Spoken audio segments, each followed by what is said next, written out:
नमस्कार दोस्तों, मैं श्रुति। स्वागत है आपका भारतोदय में। आज हम बात करेंगे राजनीतिक विशेषज्ञ विनोद शर्मा जी से।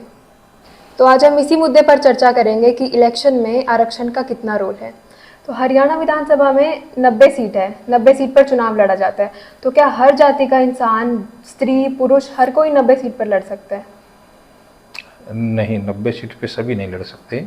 90 सीटें में से कुछ सीटें एससी समाज के लिए आरक्षित रखी गई हैं, क्योंकि पहले जो है, अब तो जो एससी समाज भी काफ़ी जो आगे बढ़ रहा है, अच्छी बात है, लेकिन एससी समाज को आगे बढ़ाने के लिए जिस तरह शिक्षा में भी रिजर्वेशन दिया गया था, इसी तरह से राजनीति में भी उनको आगे लाने के लिए रिजर्वेशन दिया गया था, जिसमें अब हमारे हरियाणा के अंदर जो है 17 सीटें आरक्षित हैं। तो जिस आरक्षित जो सीटें हैं, उन आरक्षित सीटों पे केवल जो है एससी कोटे से वो सीटें हैं, बीसी की नहीं है। एससी कोटे में जो सीटें आती हैं वहाँ पे एससी ही वहाँ पे चुनाव लड़ सकते हैं। एससी में चाहे वो लेडीज हो सकती है, चाहे वो जेंट्स भी हो सकते हैं, लेकिन उसमें जनरल का व्यक्ति एससी पे नहीं लड़ सकता। तो इसलिए 17 सीटों पे एससी रिजर्व हैं, और बाकी जो सीटें बचती हैं 73, उस पर जनरल चाहे स्त्री है चाहे पुरुष है। अभी स्त्रियों की भी बात जो आई है, स्त्रियों की संख्या काफ़ी बढ़ने वाली आने वाले समय में। ये शायद 50% पे पहुंच जाएगी धीरे धीरे, क्योंकि 33% का आरक्षण जो है अभी सरकार देने को जा रही है। 33 तो उनका सीधी सीधी आरक्षित हो गई, लेकिन जो स्त्रियां ऐसी होंगी जो दूसरे रिजर्व नहीं है, सीटें ओपन सीटें हैं, वहाँ पे स्त्री जो है चुनाव लड़ सकती है, और ऐसी सीटों पे भी कुछ ना कुछ बन के जीत के आएंगी लेडीज़। तो ये संख्या जो है 33 की बजाय ना 40 तो स्त्रियां हो ही जाएगी परसेंटेज में आने वाले समय में। सेंसस तो के बाद भी सुनने में आ रहा है कि विमेन रिजर्वेशन बिल का कोई रोल रहेगा। हाँ, उसमें जब ऐसा हो जाएगा तो बड़ी मात्रा में एक संख्या, नई एक क्रांति, स्त्री क्रांति आने वाली है उसमें। तो आपकी दृष्टि में रिजर्वेशन करना कितना उचित है? नहीं, उचित है। जिस समय जो है ये रिजर्वेशन हुआ उस समय उचित है, क्योंकि किसी को एक समाज है, ऐसा है जो पिछड़ा समाज है, और उसको आगे बढ़ाने के लिए रिजर्वेशन दी, राजनीति में आए, अच्छी बात है।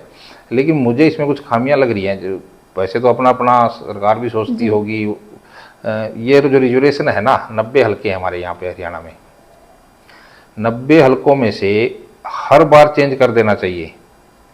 जैसे जो 17 सीटें इस बार, पिछली बार चुनाव में ना, उनको तो ओपन कर देना चाहिए, और आगे के लिए 17 सीटें कर देनी चाहिए। इस तरह 90 में से घुमाते जाएं 5 साल के बाद एक सीट क्योंकि वहाँ पे जो दूसरी जातियों के जो नेता हैं, वो भी नेता अपना जो है वहाँ पे रहते हैं, राजनीति करते हैं, उनका भी मनसा होता है, हर व्यक्ति की मनसा होती है मैं चुनाव लड़ूँ, तो वो फिर चुनाव नहीं लड़ सकते। तो ताकि अगली बार उनका नंबर जनरल का जाए वहाँ पे, और दूसरी जगह पे एससी चला जाए।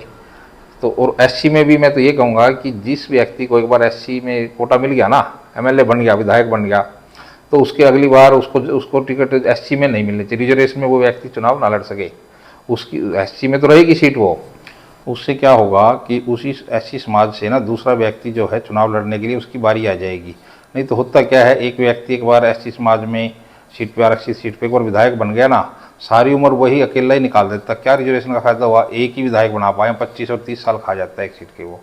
तो इसलिए जब उसको रिजर्व में एक बार बन गया, उसको रिजर्व में लड़ सकता है वो चुनाव में। ऐसा नहीं है कि वो चुनाव नहीं लड़ेगा, दोबारा लड़ सकता है। जब उसने लड़ना है तो रिजर्व में जाए, और रिजर्व सीट पे दूसरा व्यक्ति वो है जो कभी जिसको कभी रिजर्वेशन का फायदा मिला ना हो। मतलब एससी में ही जो पिछड़ा तबका है उसको भी मौका दिया जाए। हाँ, एससी में ही जो देखो ना कितने व्यक्ति जो है उससे आगे आगे समाज बढ़ेगा। तो वो जरूरी है, जब जिसका जो फायदे के लिए कोई चीज़ करी गई है उसको ज़्यादा से ज़्यादा लोगों को फायदा देने के लिए चलाई गई है ना वो। ये थोड़ा ना कि एससी समाज में एक जो है एक उस पर बैठ जाएगा एक गद्दी में, बस मैं ही हूँ, तो वो चलता रहता है। क्योंकि उसके पास एक बार विधायक बनने के बाद ना उसको काफ़ी बातें वहाँ आ जाती हैं, कैसे टिकट लानी है, कैसे चुनाव लड़ना है, पैसा दौलत आ जाती है, वो दूसरे लोगों को आगे जाने नहीं देगा।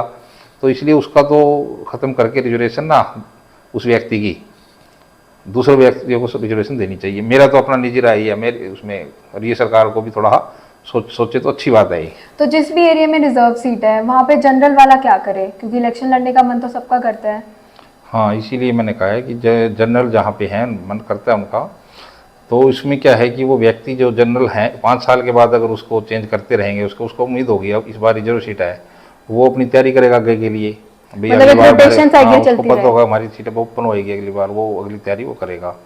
और मैं तो सीधा यही कह रहा हूँ कि जो विधायक जो है, अगर वो सीट जनरल भी हो जाती है, होगी, अब उसने चुनाव लड़ा और रिजर्व में लड़ा है, अब वो सीट तो ओपन होगी, चाहे वो रिजर्व वाला ही वहीं लड़े चुनाव, लेकिन वो ओपन में आई, और जो रिजर्व सीट होंगी उसमें एससी समाज के अलग नए व्यक्तियों का नंबर आए।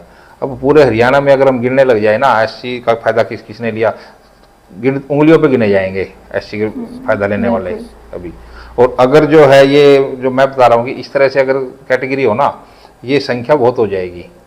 तो उस संख्या को बढ़ाने के लिए, समाज में जो है उसको आगे बढ़ाने के लिए जिस चीज़ की रिजर्वेशन दी है, तो वो ज़्यादा से ज़्यादा लोगों को उसका फ़ायदा होना चाहिए, ना कि जो है भाई एक ही फैमिली, एक ही परिवार इसमें आगे चलता रहे, ऐसा इसमें होना चाहिए।